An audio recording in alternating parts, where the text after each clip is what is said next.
clap my hands to make sure the sound and the video line up when I go into processing later. Got it, I flipped right to Revelation. Good job. I'm very impressed. Before we continue, I want to give a bit of an overview to kind of a guide to reading Genesis. Genesis is easily one of the top 5 most important books of the Bible. It is? Yes. Oh, yeah, because it's the first. Because the whole Bible is inspired by God and true, but you got to admit some books are more important than others. I would put Genesis maybe at number 3 behind Matthew and Romans, I guess. Psalms. Yeah. Psalms. Yeah, they're all important in their own way, but if I'm giving you a ranked list, Genesis is going to be very near the top. Yes, Timothy? Which one is the one that has the siege in it? That would be 2 Kings and 2 Chronicles. Also Jeremiah and Lamentations. Like the one that you said I could do it for me. You said it would give me nightmares. Oh, that's Lamentations. Why? Compassionate mothers eat their children. Oh, ew. I don't read that one. Lamentations, 5 chapters. It's not exactly a happy story. Let me Lamentations. It is a true story, yeah. We're not going to do that. We will give Lamentations a very quick wave in this class as we fly through that material. We're focusing more on the history of God's people rather than every individual book. And the book of Lamentations covers a couple of months of history. And when you're looking at 2,000 years of history, it's a lot. But anyway, reading Genesis is extremely important, but can also be confusing. For example, there's bad stuff that happens in Genesis. Who can tell me some bad stuff that we've already read about? Oh. Daniel? When Eve ate the fruit. Okay, sure. So the original bad thing, that's actually pretty normal kind of bad stuff because God clearly is against it. God condemns that Eve and Adam ate the forbidden fruit. Did you have a different one, Bailey? No? That was your one too? Okay, so God is silent, is what I'm going to say here. So, last week we talked about how Abram did not have faith that God would give him a baby, and then God renewed his covenant with him and said, actually, I will give you a baby, it will be from your own body, and then the baby still didn't come. And do you guys remember what Abram and his wife decided to do to try to speed God's promise along? I remember. They tried to Go ahead, Tim. Try to keep the G rated. They tried to make their own baby. Well, I mean, they were trying to make their own baby the way married couples ought, but it wasn't working out for them, huh? Well, they took out one of their slaves. Yeah. And then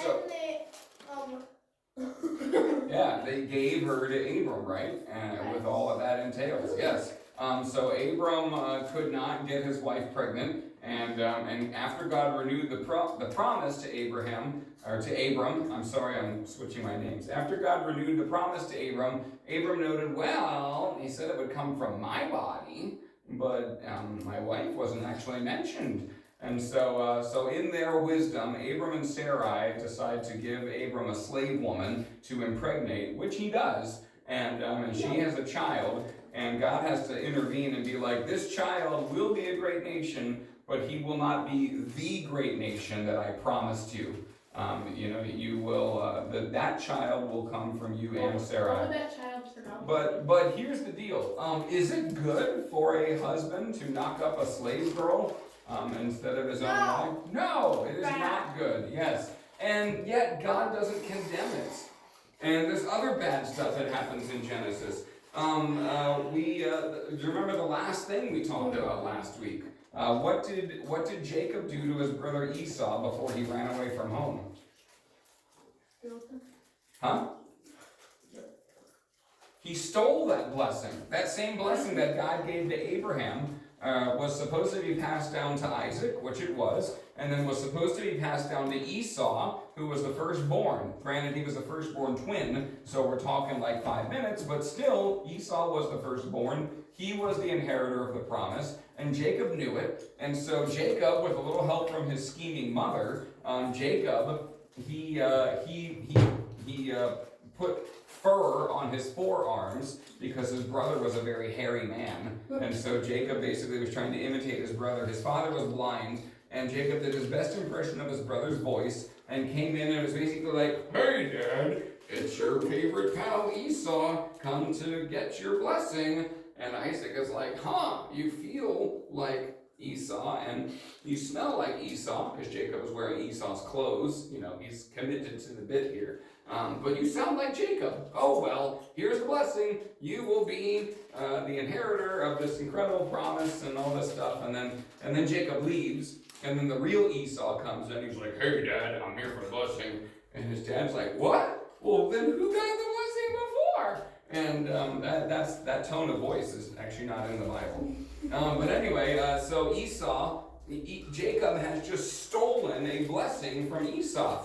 Now this is a blessing, so like it's not a physical object. So if God wanted, God could just be like, "No, thief, you don't get my blessing. I'm still giving it to Esau because he's the one that should have it." But he doesn't. God is silent. God instead honors the blessing that was given to Jacob, and what we're going to see today is that God is with Jacob and all that great stuff. So God is silent. There is an episode of rape later on in Genesis, and then followed up from that, some angry brothers murder an entire town because it was their sister who was the victim, and God is silent. There's another episode where a widow dresses up like a prostitute and has to solicit her father-in-law to impregnate her, and God is silent. It's very difficult to read Genesis because all of this bad stuff happens and God doesn't say anything about it. The only real exception I can think of is the forbidden fruit. God's pretty vocal about that. And then you could say the flood. God, obviously speaks pretty loudly through the flood.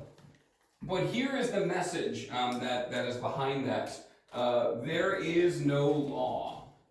I'm going to put written law. That's kind of an important part.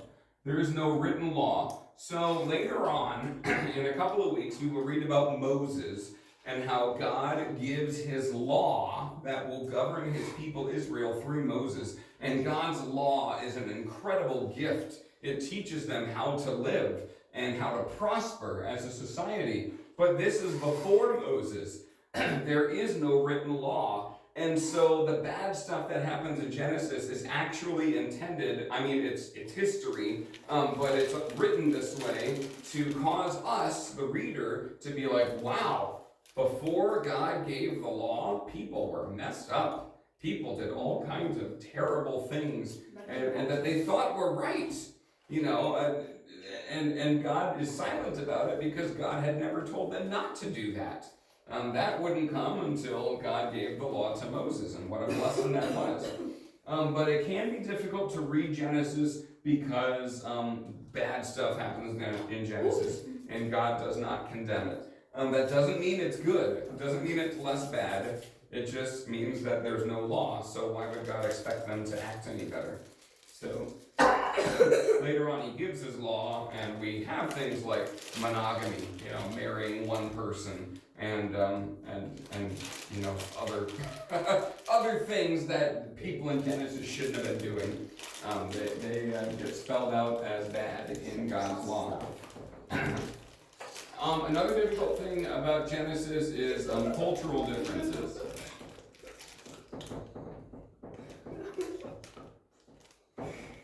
Okay, so you guys probably, what are you laughing at?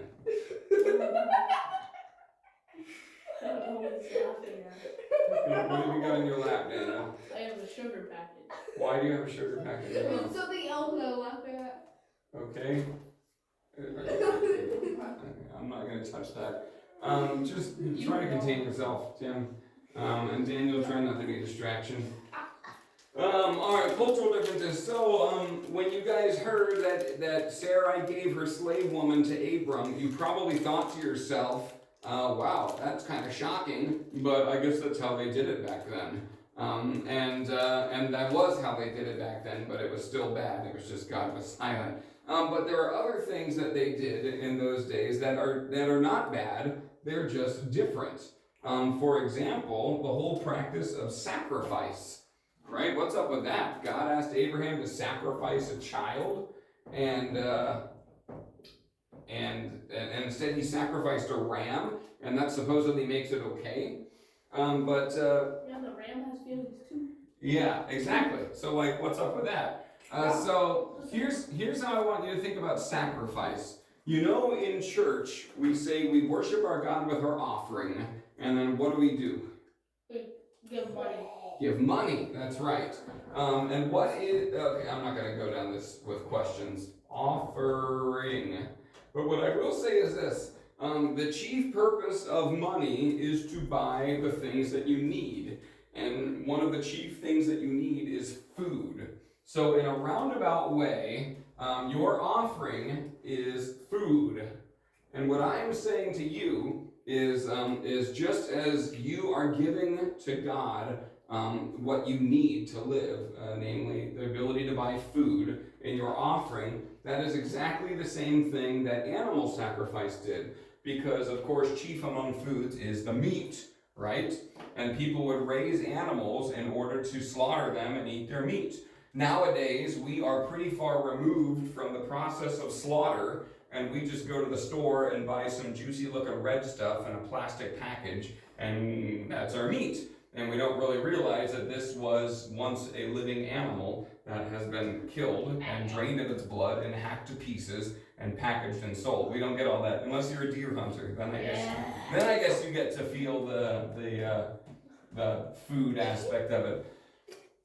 But when people offered a sacrifice to God, they were not just killing an animal for the sake of shedding blood and then setting it on fire in some willy-nilly way. A sacrifice did involve the death of the animal, but then they prepared the meat.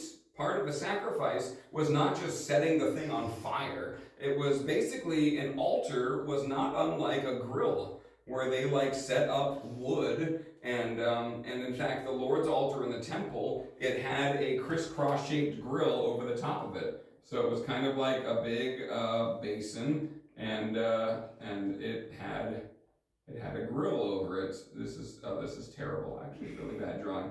But the point is that it had a crisscross shaped grill over the top of it. So they would put the fuel down here, the wood, and then they would put the meat on top. They'd cut up the animal after it was sacrificed and eat it. And they would eat it. The sacrifice was a meal that was eaten by the priests who offered it, as well as the people who brought it in. So bringing a sacrifice to God's temple was basically sharing a meal with the people who worked there. And that was how the temple people got their food, because they did not have land. The Levites are a tribe of Israel. I'm getting way ahead of myself now. But the Levites are a tribe of Israel that does not get any land. Instead, they are made into a priestly tribe. They serve in the temple, and rather than farming land, they work for the Lord. And how do they get their food then? The sacrifices that are brought in. And the main difference, though, is that in the Old Testament, God wanted to emphasize that the reason why God demands sacrifices is because you are sinful, and your sacrifices need to cover your sin. And sin, the price of sin is death. That's in the New Testament. The wages of sin is death. And this was impressed upon the people in the sacrificial system because something did have to die in order to atone for sin. So the bloodshed is a part of this, but in the general ebb and flow of life in the Old Testament, it was just like our offering, just done at the temple rather than in your backyard. Now, our offerings don't involve bloodshed. What do you think has changed between the days of Genesis and the days of 2024, where we no longer need to shed blood in our offerings? You just give them money. Yeah, well, they had money in Genesis. Money was a thing. What'd you say, Tim? The money is given to church workers. Yeah, well, so were the sacrifices. They were fed the priests. And if you go to any... Let's kill him something. if you go to any church, the number one most expensive item in the budget is going to be the pastor's salary. Unless it's like a gigantic church where they have like 4 pastors and 30 acres of land or something like that. But by and large, in almost any church, in any church I've ever heard of, the largest expense is the people who work there. So the sacrifice fed the people who worked there and took care of the greatest expense.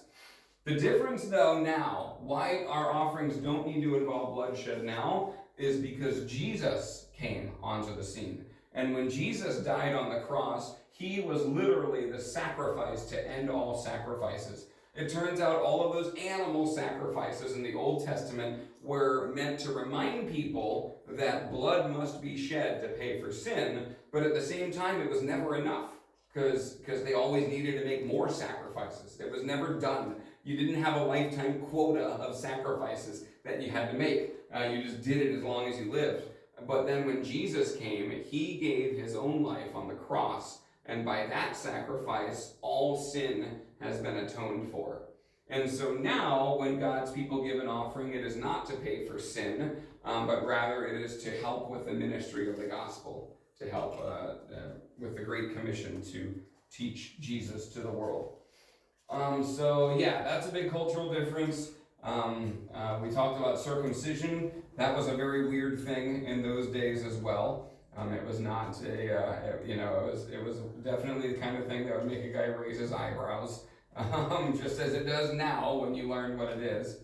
And if you don't know what it is, you'll have to watch last week's video, because I'm not going to repeat that description.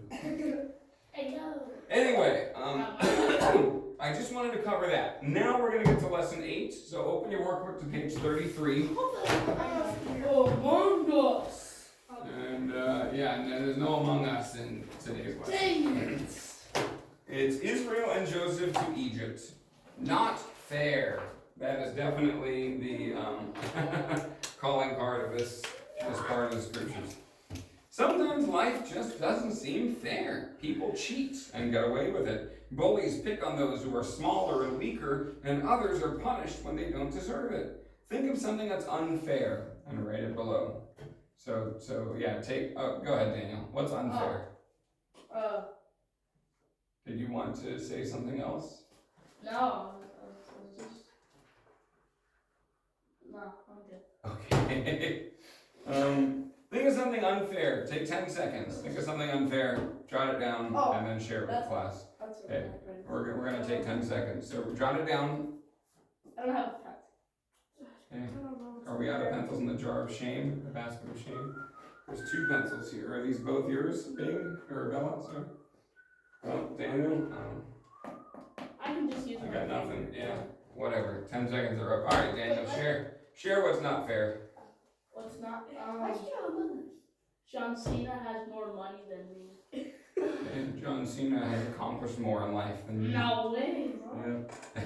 People don't follow the law. People who don't follow the law, what about them? The law is not fair. Yeah, they don't get punished. Is that what you're saying?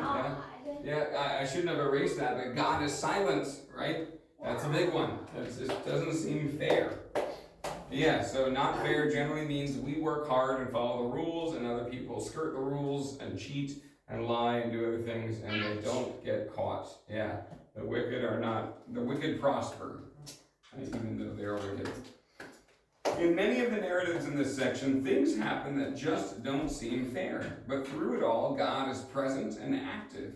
He is faithful to his people even when they disobey him. He makes good come from evil, right? Anybody can take something good and make it better. God takes something bad and makes it good. That's a qualitative difference there. And he works in the lives of his imperfect people to continue his perfect plan to send a Savior. You never want to lose track of that plan. All through the Old Testament, it is building up to the first coming of Christ. And that includes even way back here. You can see there where the little red circle is at the bottom of page 33. We are a little bit after Abraham, but we're definitely not up to Moses yet. So Abraham, I believe, has died at this point in the story. I forget when exactly he dies, but in any case, if he doesn't die here, he's not part of the story anymore. He's played his role, and now we are looking at Jacob, namely. Remember, last week we ended with the two twin brothers, Jacob and Esau. Jacob stole his brother's blessing, right? And then his brother was angry, wanted to kill him, so Jacob left. He took nothing with him except the clothes on his back, and he left because he was terrified, rightly so, of the wrath of his older brother. Jacob was also a little bit effeminate. He tended to like things like, staying in the kitchen. He was a mama's boy, whereas Esau was like a man's man. He like went out hunting and lifted weights. The Bible doesn't say he lifted weights, but he was a hunter and was definitely favored more by his father, which is why Jacob got a little help with his mother, from his mother, to trick his father. Wait, what? You're gonna make greedy. Yeah, Jacob's mother helped him. The whole idea of stealing the blessing from Esau was Jacob's mother's idea, because she liked Jacob better and wanted him to get the blessing. Yeah, That seems a little. that's a little sus. Yep, yeah. Why didn't God say anything about that? That's another one of those things. Just so many messed up things happen in Genesis, and God Maybe is he liked silent. Jacob better. No, it's not because he likes Jacob better.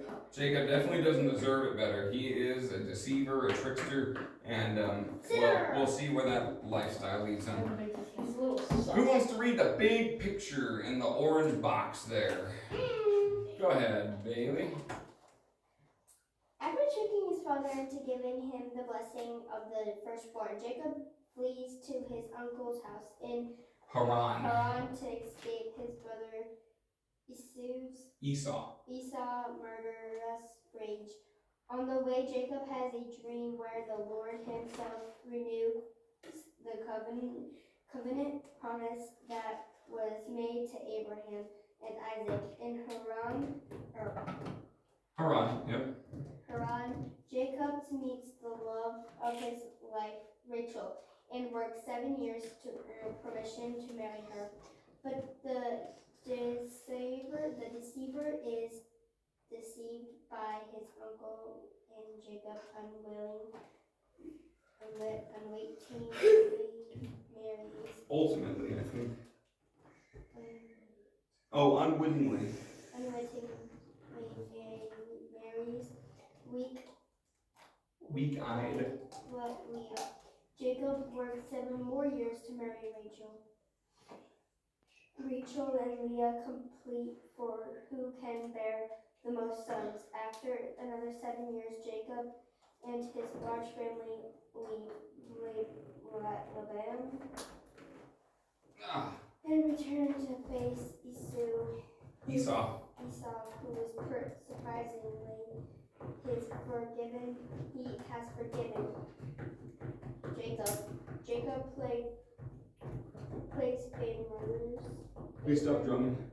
And gives Rachel's son Joseph a coat of many colors. Joseph dreamed that his brothers and parents will bow down to him.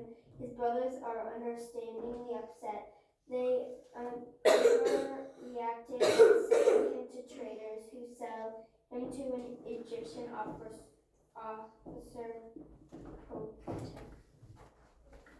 Potiphar. Joseph is unfairly accused and thrown into prison. But God is with him, and he rises to power as second in all the Egypt. Though God-given wisdom, Joseph saves thousands of people from famine, including his own family, who eventually came to live in Egypt. Joseph forgives his brothers, saying, "As for you, you meant evil against me, but God meant it for good, to bring it about that many people should be kept alive as they are today." Genesis chapter 50, verse 20. Very good. I do not know how to draw this out in a way that makes sense, but I appreciate you writing it. I'm trying to draw a family tree of the people in Genesis, the important ones. And what I've got here are Abraham married Sarah, and together they had a child named Isaac. Isaac went back to Abraham's homeland, Abraham's servant went back to Abraham's homeland up in Haran and found Rebekah and got her to marry Isaac. And together they had 2 kids, namely Esau and Jacob. But now this is kind of fun. Rebekah and Laban are themselves brother and sister to whatever their parents are off in Haran. And so today's story begins with Jacob running away from where he lived, which is in this red dotted area. They were nomads, they were shepherds, so they kind of wandered. But this is the promised land that God promised to Abraham. So this is where they were living. Jacob runs away, goes back to Haran, and lives with his uncle Laban. So Jacob's mother's brother is who he lives with. And wouldn't you know it, but Laban himself has 2 girls from some unknown woman. So we'll just put a question mark there. And those 2 girls are Leah and Rachel. So this is going over that other line there. And yeah, let's see where we're gonna focus in here. Because now we're getting into new territory. This is where we're at, and so let's start with Jacob's dream. So before he even gets to Haran, he's running away, and somewhere along the way he's got to stop and take a nap, because this is a multi-day journey from the promised land to Haran. And so we're going to start with Jacob's dream at the top of page 34. After tricking his father, Jacob fled to Haran to stay with his uncle Laban until Esau cooled off. Jacob laid down for the night in a field, this is still on his journey, with a stone as a pillow. And he dreamed of a ladder, or possibly a staircase, with angels going up and down. And then the Lord himself spoke to Jacob. So this is like the night that Jacob betrayed and deceived his brother and ran away and had to sleep in a field somewhere. He used a rock for a pillow because he didn't even have time to pack a pillow. He just bolted. And God comes to him in Genesis chapter 28. So turn to Genesis 28 in your Bibles. I'm actually going to open mine. I don't have the precise wording memorized. Boom. All right, I take it take it Daniel is there. Oh yeah. We're gonna, let's see here. So he's sleeping with his rock pillow, and he has a dream, and on this dream he sees this ladder or possibly staircase with the top of it reaching all the way to heaven, and there are angels going up and down the ladder / staircase. And then we're going to pick up at verse 13. Who wants to read Genesis 28 verse 13 and onward? Go ahead, Daniel. And the Lord stood above it, and he said, I am the Lord, the God of Abraham your father, and the God of Isaac. The land on which you lie on will give you and to your offspring. Okay, real quick. So is Abraham Jacob's father? No. Not the way we would use the word father. We would say Abraham is Jacob's grandfather. Yeah. Right? Isaac is his father. This is noteworthy. One of the cultural differences. When the Bible speaks of fathers and sons, it does not always mean your direct ancestor or descendant. Sometimes it just means somebody who came before you. So, have you guys heard the song Father Abraham? No. Father Abraham, okay, well, it's a kid's song. And it refers to Abraham as our father, even though he's like a bajillion generations back and probably not even related by blood. And so the Bible sometimes plays fast and loose with the idea of fatherhood. But yeah, God is obviously not wrong when he says he's the God of his father Abraham. Keep going, Daniel. Sorry to interrupt. Your offspring shall be like the dust of the earth, and shall spread abroad the west into the east, into the north, into the south. And in you and your offspring shall all the families of your earth be blessed. Behold, I am with you and keep you wherever you go, and will bring you back to this land. For I will not leave you until I have done what I promised you. Then Jacob awoke from his sleep and said, Surely the Lord is in this place, and I did not know it. And he was afraid and said, How awesome is this place? This is none other than the house of God, and this is the gate of heaven. Very good. And so he called the place Bethel, which means house of God. Beth El. El is short for Elohim, which means God, and then Beth means house. Lechem is the Hebrew word for bread. Can anybody think of a place that uses the name Beth and Lechem? Bethlehem. Bethlehem. Oh. Hey, yeah, I know. So Bethlehem, the name of that town means house of bread, for what that's worth. Like Yeah. bread, like bread. Like the stuff you eat. Yeah. Like bread. Bread. Yeah, sure.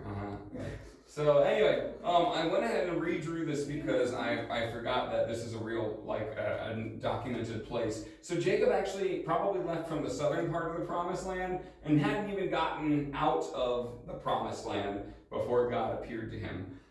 He said, "Surely the Lord is in this place," and I was not aware of it, because in those days they kind of thought that gods were local entities, so like the Lord is the God of this place. And then down here is the Egyptian god Ra is the ruler, and around here there's other gods, Baal and Asherah. So Jacob didn't quite understand that the Lord is like everywhere. He is the God of heaven and earth and everything in between and everything beyond it. He didn't quite have that understanding, but he did recognize that this is a special place, and so he takes the rock that was his pillow and he sets it up on its side and kind of shores up the dirt around it, and he uses that as a little landmark, and so that becomes a whole city eventually, called Bethel, that is house of God. But yeah, so the important thing though, what Daniel read that I want to focus on is, where was it? Your offspring shall be like the dust of the earth. Does that sound familiar? That was what God promised Abraham. I don't think he said dust of the earth. At one point he said like the sand on the seashore, and another time he says like the stars in the heavens. But the point is that Abraham was promised he's going to have so many babies. He's going to have 400 babies. No, actually way more than that. That was just a reference to a dumb video on the internet. But in reality, most of those babies are going to be future generations, because again, the Bible plays fast and loose with the idea of fathers and sons. And Abraham knew that. But Abraham got one son, which was a miracle in and of itself. And Isaac got two sons, so we're chugging along there. But the same promise that God made to Abraham, God is making right now to Jacob. Why is God making that promise to Jacob? Because What happened earlier in the day? He ran away. He got a blessing. He got it by deceit. It is not a good way, but he got the blessing. He got the promise that God had given to Abraham. He was a trickster for it, but God still honored the blessing, and so Jacob gets that promise, and God lets him know right away, hey, I'm for real. I'm your God now. Congratulations, buddy. Doesn't know what he's getting into there, but Jacob is pleased nonetheless. And yeah. Jacob goes to Haran. We're not going to read Genesis 29 there, but we're in the thing where Jacob marries Leah and Rachel. So when Jacob arrived at his uncle Laban's house near Haran, he fell in love with Laban's daughter Rachel. And Jacob promised to work 7 years as a bride price for Rachel. So this is called indentured servitude. You might just think of it as fixed-term slavery. But Jacob basically says, I will work for nothing more than the house that I live in and the food that you feed me. And then after 7 years of that kind of work, I want to marry your daughter Rachel. And Laban says, okay, let's do it. So Jacob works for 7 years, and the Bible, it's cute. This is like a cute little love story. The Bible is like, but the 7 years were as nothing to Jacob. And before he knew it, it was all over, and the big wedding day happened. Only deceit runs in the family. Remember, it was Jacob's mom, Rebecca, who worked with Jacob to deceive his father. So that runs in the family. And Laban has a custom that he very much wants to honor, which is that the oldest daughter is supposed to get married before the youngest. So when Jacob comes and falls in love with Rachel, Laban's like, whatever, I got 7 years. But 7 years come and go, and Leah still ain't got no husband. The Bible says that she has weak eyes. whatever that means. I think Leah is like the only ugly No girl Ritz. in the Bible. Yeah, poor Leah. She's not liked by other men and stuff. So in their wedding customs of those days, the bride wore a thick veil. So you actually like legit could not see the bride during whatever ceremony they had. And then the bride and the groom went into a dark tent while everybody like waited with bated breath. They must have been really awkward. And they did the consummation of the marriage in this dark tent. And so that's what happened. Jacob married this woman in a veil, goes into a dark tent, does the deed with her. I'm talking about sexual intercourse, if that's not obvious. And then the deed being done, the deal being sealed, they exit the tent together, and Jacob finds out there was actually Leah. Yeah, Laban had pulled a trick on Jacob, and after working 7 years for Rachel's hand in marriage, Laban dumped Leah onto Jacob. How do you think Leah felt about this? Very good. Happy. I don't know if she did. How would you feel being forced to marry a man that you know for a fact does not love you, and you know for a fact is going to be profoundly disappointed when he sees your face for the first time? Yeah. I bet the face that Jacob made when he looked at Leah for the first time as his wife is probably something that is burned on Leah's memory for the rest of her life. It's a very sad situation. And of course, Jacob is furious at Laban because now he's got this wife that he doesn't even want. And Laban's like, tell you what, Jacob, I'll cut you a deal. I will let you marry Rachel right away, right now, and you'll work another 7 years for me for her. And Jacob was like, oh, fine. So Jacob marries Rachel like the next day. The Bible doesn't say how long, but you know he wasn't waiting around. So right away now, Jacob's got 2 wives, and he's got to work another 7 years. What's that? Yeah, no, he's like the opposite of a bachelor. It's like yeah, he's -1 on the bachelor scale right now. So yeah, the guy's got 2 wives, and he's stuck working for Laban for another 7 years. After the 7 years are up, Jacob and Laban make a deal. So Jacob is a shepherd, and God causes the sheep to multiply greatly under Jacob. It's a very good thing. And so they make a deal where Laban will get all of the sheep that are a pure color, black or white, and Jacob will get all of the spotted sheep, all of the ones that are different, stripes or spots or whatever. And so what ends up happening? All the sheep that are born are striped and spotted. And so Laban sees that, he's like, oh, I'm getting a raw deal here. All right, Jacob, we're switching it up. From now on, I get all the striped and spotted sheep, and you get all the solid color ones. So then what happens? All the baby sheep are solid colors, yeah. Jacob did some oddly questionable breeding practices to maybe make this happen. The Bible's not extremely clear, but it does sound like it's 2 tricksters working against each other to try to screw Laban out of everything he's got. And eventually he does. Laban is a very poor man, and Jacob has a bajillion sheep And 2 wives. and 2 wives. Yes. And let's see. Where's the next thing? I might be getting too far ahead. Let's read sibling rivalry here on page 34. Who wants to read that paragraph? Wheat. This is page 34. We're not reading from the Bible here, just from the book. Daniel, I appreciate it. You've already read. Kaylee, have you read? Go ahead, Kaylee. Yeah. Jacob ended up with 2 wives, Leah and Rachel, but he loved Rachel more. God had mercy on Leah and gave her 4 sons. Rachel became jealous because she didn't have children, so she gave her servant Jacob as a wife. The servant had 2 sons. Then Leah gave her servant to Jacob, and that servant had 2 sons. Leah had 2 more sons and a daughter. Finally, God granted Rachel a son, Joseph.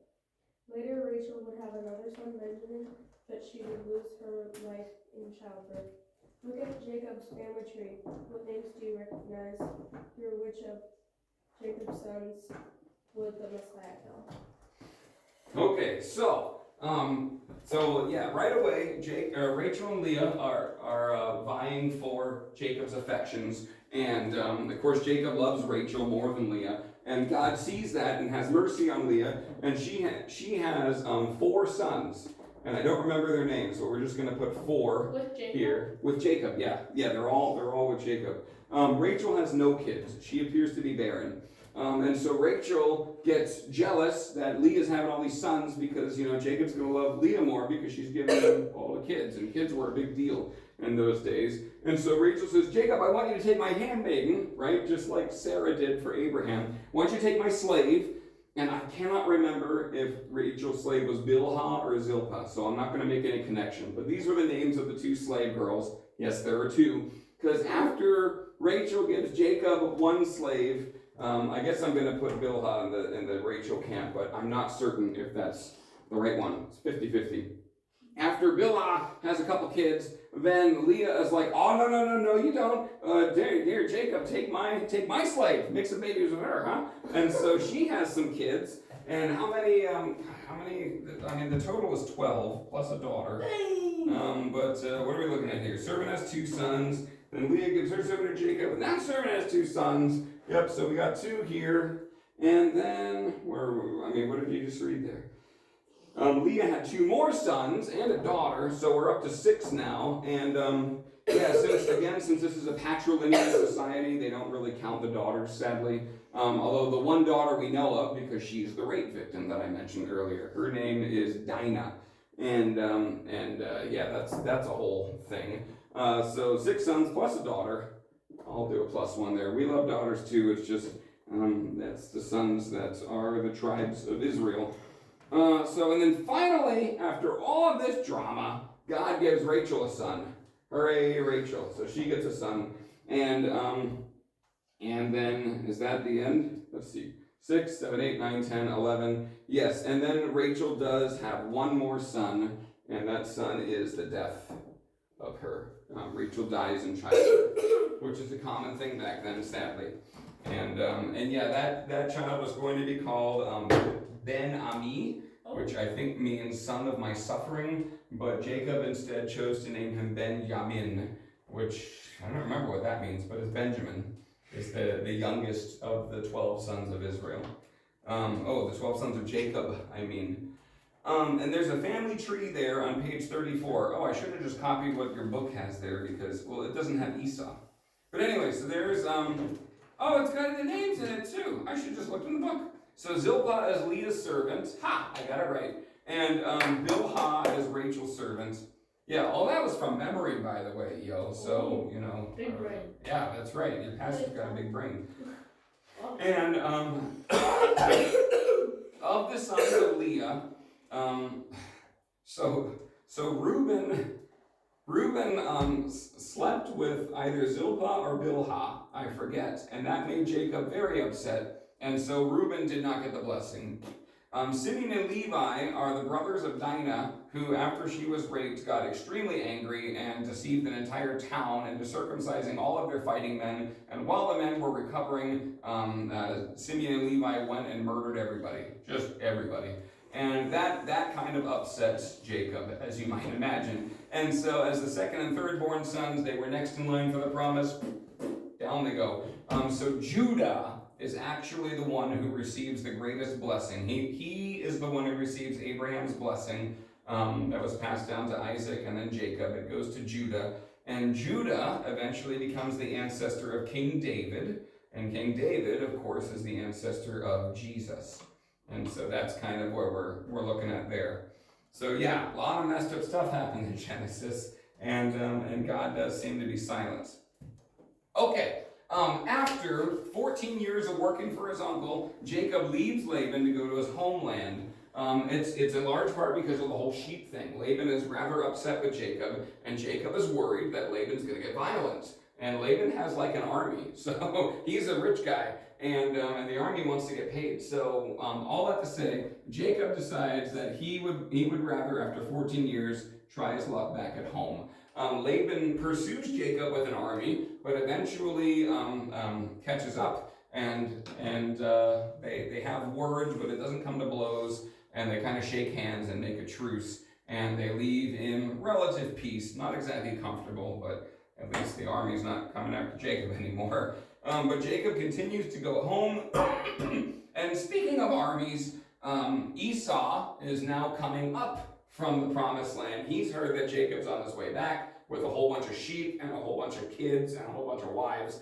and a whole bunch of servants and slaves and stuff. And so Esau's coming up to meet his brother with an army of 400 men. Yeah, so Jacob is a little bit terrified here. So Jacob prayed to God for help and then made a plan. He split up his people into 2 groups, and he sent a gift of livestock on before him, sending his immediate family over the river ahead of him. So he splits up his possessions, and he sends them in waves to go ahead of him and meet Esau on the road. And when Esau's like, what's up with all these sheep? The shepherds would be like, these are your sheep, sir. They're a gift from your brother Jacob.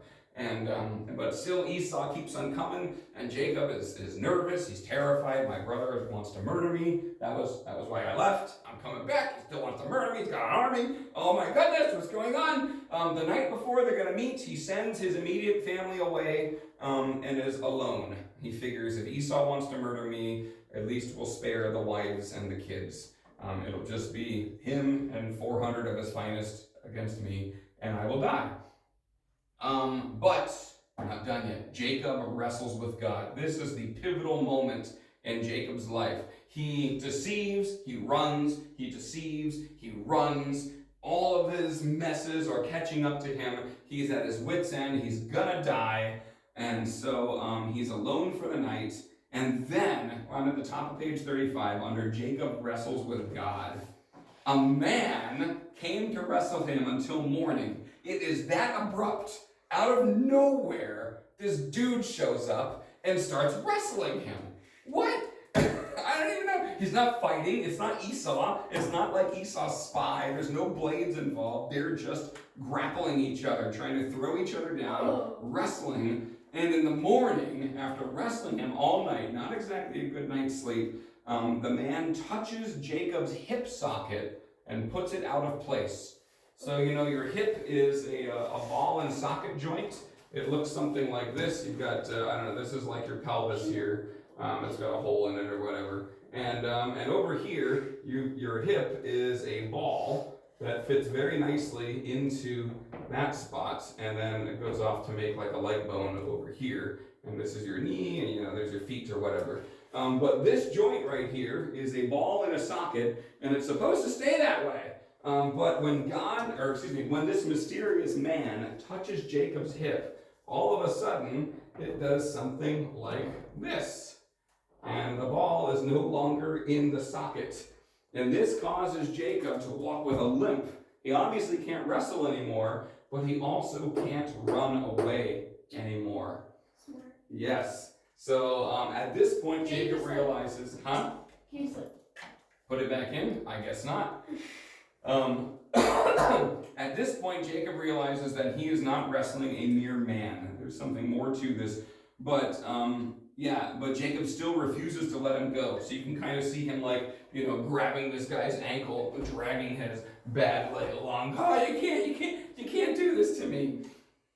And so Jacob asked this mysterious supernatural man for a blessing. And so the Lord God blesses Jacob and gives him a new name, Israel. And so just like Abraham before him, Jacob is no longer Jacob. His name is changed to Israel. There it is. And it comes from, it's actually Yisrael is the Hebrew. And Yisra means to wrestle, and El means God. So Yisrael, it means wrestles with God or God wrestler. And Dani, by the way, means judge, means my judge. So Daniel means God is my judge, which we have 2 God is my judges in this room right now. So that's, name meanings are always fun. If a name ends with L or begins with L, it probably is a reference to God in Hebrew. And so long story short then, let's not shorten the story. So Jacob can no longer run from anything, but he has God's blessing. God has promised him that no matter what happens tomorrow, you're gonna live and things are gonna be okay. And sure enough, Jacob and Esau are reconciled. Who wants to read that paragraph? Maybe on page 35. Daniel, go ahead. Jacob, flipping from his encounter with God, humbled himself as he drew near to Esau. Esau. Bowing 7 times to his brother, but instead of being angry, Esau ran to meet him, weeping tears of joy and forgiveness. Read Genesis 3:3. Yeah, we're not gonna read that. but yeah, so Esau, they never really explain why he's coming with an army of 400 men, but clearly, whatever he intended to do with that army, he decided not to. And when he sees his brother, his long-lost brother, returning home, limping and bowing and sending gifts, he runs and gives him a great big hug. And then he's like, "What's up with all these gifts that I got?" And Jacob was like, "Oh, well, I just wanted to say, come." Jacob's trying to play it off like, "I was trying to make sure you wouldn't murder me." But they have a courtesy war, and I don't even remember how it ends. But the two brothers end up coexisting in the promised land. I think Jacob kind of takes the northern section, and Esau ends up down here. Esau's descendants eventually live down here, but that's a ways down the road.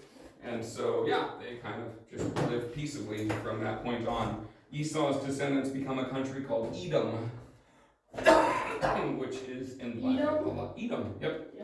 Yeah, that's, I'll go ahead and write that down here, Edom. And that's a terrible M, yeah.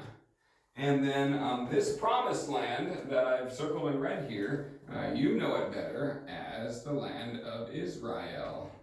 Named after the patriarch Israel. Patriarch comes from patri, which means father, and arch, which means first. So patriarch means first father. So yeah, they could have named the land Abraham, I guess, but they named it Israel. Very fitting name. Wrestles with God. The whole history of the nation of Israel is a people wrestling with God, and not in a friendly way. Yeah. Think of a time when someone forgave you. How did that feel, and what difference did that make in your relationship with them? It feels good. Feels good? Yeah? Because then you're like, you don't have beef anymore. Don't have beef anymore. I like that. Yeah. Clears the air, got no beef, you can just be friends again. Sometimes you feel like you have to stay enemies because there was wrong done and, he needs to come clean or whatever. But, whether you're the one wronged or the one being wronged, forgiveness just wipes the slate clean and allows you to be peaceful and, in this case, be a family again. And that's all Jacob ever really wanted. Okay, we got 15 minutes left. Bear with me. I hope I've been entertaining enough up here because we're not quite done. One of Rachel's 2 kids is named Joseph. So I'll go ahead and write Joseph. I'll give him a black one because he's our next really important one. Joseph, and then I'll go ahead and throw Benjamin over here too. Benjamin. We'll just call him Ben. Okay, so Joseph is the firstborn son of Rachel. How did Jacob feel about Rachel?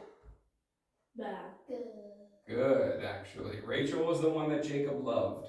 And so for Rachel finally to have a child, Joseph is the living embodiment of the love that exists between Israel and his beloved wife Rachel. So how do you think Israel feels about Joseph? Dog water. No. That's like what? Twice now, Daniel. Yeah. So Joseph is the firstborn son to Israel's favorite wife, Rachel. So he loves Joseph like way too much. I know. How do you love someone too much? With 12 kids, well, because he has 11 other sons, plus God knows how many daughters, and yet he definitely shows favoritism to Joseph. Joseph was son number 11 for Jacob. I'm reading the middle of page 35 here. But because he was the son of Jacob's favorite wife, Rachel, he was his father's most loved son. Jacob gave him an expensive coat of many colors, and Joseph dreamed that his brothers and parents would bow down before him. You'll read about those dreams in your homework tonight. As you can imagine, all this made Joseph's 10 older brothers hate him. One day, they did something about this dreamer. Read or listen to Genesis 37. I'm just going to tell you what happened here. And then also there's like extra lines for some reason that that I scribbled out in my own notes. I don't know why. But in any case, Joseph's 10 brothers, because Benjamin was way too little, but when Joseph was still pretty young, he's got 10 older brothers, and they're super jealous of him. So one day, Jacob/Israel sends Joseph to find his brothers. It's a multi-day journey. This is a pretty big territory. But he goes, finds his brothers, and his brothers are like, hey, here comes that stupid dreamer. What do you say we just kill him now? And they're like, yeah, let's do it. So they take him and they throw his butt down a dry well, and there's no way for him to get out. And they're like, that'll show him. He'll just starve to death down there, and then he won't be a problem anymore. And then, this is all happening down here somewhere. And then, while they're having lunch or whatever, they see some slavers, some guys who are out there, kidnapping people and making them slaves. Not really good guys. But they're going to Egypt, and Joseph's brothers are like, we could just kill him, or we could make some money and effectively get rid of him the same way. So they pull him up out of the well, and they sell him to these slavers who are going down to Egypt. Egypt is this away, like over here. I didn't draw it on the map, but it's way down here. And so Joseph's brothers are like, yeah, we'll get rid of him. They took his coat of many colors, and they cut it up, and they killed some animal. And yeah, they killed a goat and smeared the blood on the coat, and they brought the coat back to Dad. They're like, Dad, we found this coat in the middle of nowhere. Is this Joseph's coat? And, playing all innocent, and the dad's like, oh no, it's Joseph's coat. The coyotes must have got him, or whatever. So Israel thinks Joseph is dead. Joseph's brothers, they kind of start to feel a little bad for what they did, but the deed's done, and hey, anyway, Joseph's out of the picture. Joseph, meanwhile, goes to Egypt, and God is still with Joseph and favors him very much. So Joseph becomes the favorite slave of his owner, whose name is Potiphar, and Potiphar's wife. Let's see, where are we at here? Yeah, it's not even here. Potiphar's wife thinks that Joseph is a handsome and attractive man. And so when Potiphar's not around, his wife is like, hey, come to bed with me. And Joseph's like, no way, woman, I'm not going to do that to my master. And this goes on for a while. And she's getting frustrated because, she wants him. But Joseph is a decent man. He's like, no, I'm not going to do that. And but it's not like he's going to tell his master, because who's the master going to believe, right? Eventually, she grabs hold of whatever coat Joseph is wearing, not the coat of many colors, some other coat, and she manages to pull it off of him because he squeezes out of it to run away. And then when her master comes home, she's really mad, and so she's like, "Look, Joseph tried to rape me, and I have this coat that he left behind as proof." And Potiphar believes his wife and has Joseph sent to prison. And so from the highest position a slave can get down to the lowest now, because he's not just a citizen in prison, he's a slave. But, wouldn't you know it, God's still with him, and the jailer comes to really like Joseph and puts him in charge of the jail. So Joseph's, delivering food. I don't know what the guy in charge of the jail does, but it ain't bad. And then a couple of high-class prisoners end up down there. Pharaoh is the king of Egypt, and he sends his cupbearer, who is a guy who tests his wine to make sure there's no poison, sends him to jail, and also his baker, the guy who works the kitchen. And these guys meet Joseph. Joseph's they're part of the prison crew, and then they have these dreams. And we already mentioned Joseph had his own dreams earlier that said that his brothers and parents would bow down to him. Well, now these guys are having dreams, and they're like, we know these dreams mean something, but we don't know what they mean. And Joseph's like, well, why don't you tell me? And Joseph interprets their dreams for them. One of them, the cupbearer, is going to be restored back to Pharaoh's service. The other one, this is a good pun too. So Joseph says that Pharaoh will lift up your head and restore you to the position of honor. And then to the baker, Joseph said, Pharaoh's going to lift up your head off of your body and murder you. And that's exactly what happens. After 3 days, both of the men are taken out of the prison. The cupbearer goes back to work, and the baker goes to hang on a tree with no head, apparently. Yeah, great punnery. Yeah, I always love good Bible puns. So you're gonna lift up your head. He's gonna lift up your head. You'll get to read that for homework this week. Oh. Yeah, it's great. Look for the pun. But what you know, the cupbearer forgets all about Joseph until 2 years later, Pharaoh, the king of Egypt, has a weird dream, 2 weird dreams, and he knows there's some meaning behind them, and he doesn't know what it is. And the cupbearer's like, you know, I knew a guy once. I wonder if he's still there. And he was, because Joseph doesn't exactly travel a lot as a prisoner. And so Pharaoh summons Joseph out of prison, tells him his dreams, and Joseph tells him, so here's the dream. There's 2 of them back to back. I'm only going to draw one, and I'm not going to draw the whole thing because it involves 7 cows. Oh. Actually, it involves 14 cows. But you know the Nile is a pretty big deal in Egypt, so there's the Nile River. And out of the Nile River comes a nice, big, fat cow. Look at that. That's like, yeah, that's like bigger than your mom. Nice, big, fat cow comes out of the river. And its tail? and actually, I'm sorry, yeah, its tail. You can barely even see its tail because it's just so fat. And it's actually not 1 cow, there's 7 really big fat cows come out of the river. So, you know, here's 7, whatever. There's a bunch. The rest of them are hiding behind this guy. But that's only part of the dream, though. You know, that looks really lush and happy. But then out of the river, behind them come these really frail, skinny-looking cows that are like barely even able to stand. And then do you know what the skinny cows do? They do this. They eat the fat cows. Just like that, yeah. There you go. So that's pretty good.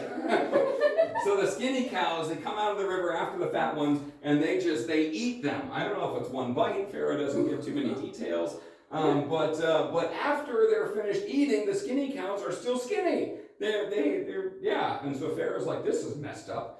And then he has another dream that involves plants where like there's some really, really good ears of corn or wheat or whatever it is, and then some bad ones come up and ruin the good ones. But it's the same kind of message. And Joseph says, here's what it means. Very soon, you will have 7 years of plenty. 7 years where there is just so much food coming out of the ground that everybody is fat and happy. But then there will be 7 years of severe famine. And the famine will be so bad that people won't even remember the years of plenty because of how little food there will be. And people are going to be starving. And so Joseph says, here's what you got to do, Your Majesty. You got to find a guy who can levy a tax on the people and collect lots of extra food during the years of plenty, because they're going to have plenty of extra, and put it away in silos and stuff, and then distribute it to the people in the years of poverty, in the years of famine. And Pharaoh was like, oh my gosh, that's exactly what it is. And who would be better to be in charge of all of this taxation and record keeping? Who would be a better guy than the one who interpreted the dream? Joseph. You are going from prisoner slave to the prime minister of Egypt. Pharaoh says, you will be above every other person in Egypt except me. That is the king. So Pharaoh becomes the number 2 of one of the most powerful empires in the world. And sure enough, everything happens as God showed Pharaoh. And the famine doesn't just hit Egypt, but it also stretches up to Israel. And so Joseph's brothers are eventually sent by their father down to Egypt to buy food, because Egypt is the only place left that has food. And there's a rather complicated reunion. But at the end of the day, they reunite with their brother who recognizes them, and they are all very happy, and the whole family just leaves Israel, which is stricken by famine, and they move down to be royalty in Egypt. And they settle in a place called Goshen, which is on, so there's the Red Sea, whatever, I'll draw it next week. They settle in a place called Goshen, and that is where the book of Genesis ends. Everybody lives happily ever after. And so you guys, for homework tonight, are going to be reading the story of Joseph in particular. So you'll hear more about his dreams and what they mean and all that stuff. And let's see, page 36 in your book just talks about hope and hardship, which we've kind of already talked about. The important thing to remember with Joseph is that even when things were looking bad for him, he did not know he would live happily ever after. All he knew was that his brothers chucked him into a well and then dug him back up and sold him as a slave. And then he was falsely accused of rape, and then he was stuck in a prison where he was forgotten for like half a decade. And it was like one bad thing after another. And yet the Lord was with him, and at the end of the story, Joseph is able to realize that. And because the Lord used his brother's evil for good, Joseph found it in his heart to forgive his brothers. So today we began with a tale of forgiveness between Israel and Esau, and we're ending with a tale of forgiveness between Joseph and his brothers. And so also all of this points to the ultimate forgiveness that God has in store for you and for all of his people through the promised Son, Jesus Christ, the descendant of Judah. So that's my spiel for you.